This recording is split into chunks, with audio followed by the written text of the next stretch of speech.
Warm holes आसान भाषा में बोले तो एक छोटा सा रास्ता जो दो जगहों को जोड़ता है। यह दो जगहों का मतलब पास की जगह नहीं, बल्कि ये दो जगह जिनमें लाखों लाइट ईयर्स की दूरी हो। अभी तक आप जान चुके होंगे वॉर्म होल्स क्या है। आइए आगे जानते हैं कि वॉर्म होल्स काम कैसे करते हैं। सो गाइज, मैं हूँ विराट, इस चैनल का होस्ट और आपका दोस्त। तो चलिए वीडियो को स्टार्ट करते हैं without wasting our time. So guys, हम हमेशा से कुछ नया ढूंढते आए, चाहे वो टेक्नोलॉजी हो या कोई प्लेनेट। हम हमेशा से सोचते हैं क्या हमारे धरती के अलावा और भी कोई प्लेनेट है जहाँ पर जीवन संभव हो सकता है। हमारे इसी जिज्ञासा की वजह से साइंटिस्ट हर दिन स्पेस में कुछ नया चीज ढूंढने में लगे रहते हैं। रिसर्च में हमें बहुत सारे प्लैनेट्स मिले हैं जहाँ जीवन संभव हो सकता है, बट हम वहाँ तक पहुँच नहीं सकते हैं क्योंकि वो हमारे धरती से लाखों लाइट ईयर्स दूर है। लेकिन अभी भी हम उन प्लैनेट्स तक पहुँच सकते हैं अगर हमने ऐसा स्पेसशिप बना लिया जो लाइट की स्पीड से भी तेज ट्रेवल कर सके। बट आइंस्टाइन की थ्योरी ऑफ रिलेटिविटी के हिसाब से कोई भी ऑब्जेक्ट जिसका मास हो वो लाइट की स्पीड से तेज ट्रेवल नहीं कर सकता। बट एक दूसरा रास्ता भी है, वो है वॉर्म होल। आइंस्टाइन ने बताया था कि हमारा स्पेस एक चादर की तरह है। इसको हम स्पेस टाइम फैब्रिक भी बोलते हैं। चादर जैसे इसलिए क्योंकि जब भी कोई चीज जिसका मास हो, वजन हो, वो वस्तु चादर में जाते ही अपने मास के अनुसार उसमें गड्ढा कर देता है, मतलब कर्वेचर कर देता है। आइंस्टाइन ने इस चादर को स्पेस कहा। जब आइंस्टाइन को पता चला कि हम इस चादर में रहते हैं जिसे हमारा प्लेनेट अपनी वजन से उसमें गड्ढा करता है, मतलब कर्वेचर करता है, तभी आइंस्टाइन ने कहा क्यों न हो अगर हम इस चादर को पूरी तरीके से मोड़ दें। चादर को, मेरा मतलब अगर स्पेस को हम मोड़ते हैं तब हम पाएंगे स्पेस के दूसरे हिस्से के प्लैनेट्स हमारे ऊपर आ जाएंगे। ऐसा करने से दोनों प्लैनेट्स के ग्रेविटेशनल फोर्स की वजह से एक रास्ता तैयार होगा। ऐसा करने से लाखों करोड़ों लाइट ईयर्स का रास्ता बहुत कम हो जाएगा और जिसे हम ट्रेवल करके उस प्लैनेट पे आसानी से जा सकते हैं।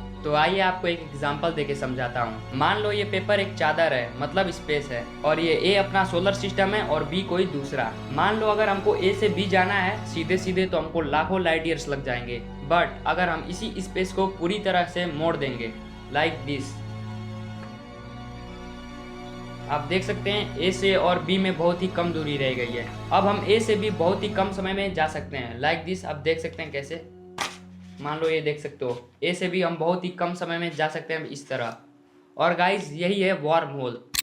हालांकि वार्म होल अभी तक बस एक थ्योरी है, बट ब्लैक होल भी एक टाइम पे थ्योरी था, वो बाद में जाके फ्यूचर में प्रूव हो गया। तो गाइस, हो सकता है इन फ्यूचर वार्म होल भी प्रूव हो जाएं। तो गाइस, उम्मीद करता हूँ आपको वार्म होल का कॉन्सेप्ट क्लियर हो गया। अगर आपको कोई भी डाउट होगा तो कमेंट सेक्शन में बता दीजिएगा। तो गाइस, चलिए मिलते हैं आपको नेक्स्ट वीडियो में। तब तक के लिए bye bye, good night, take care.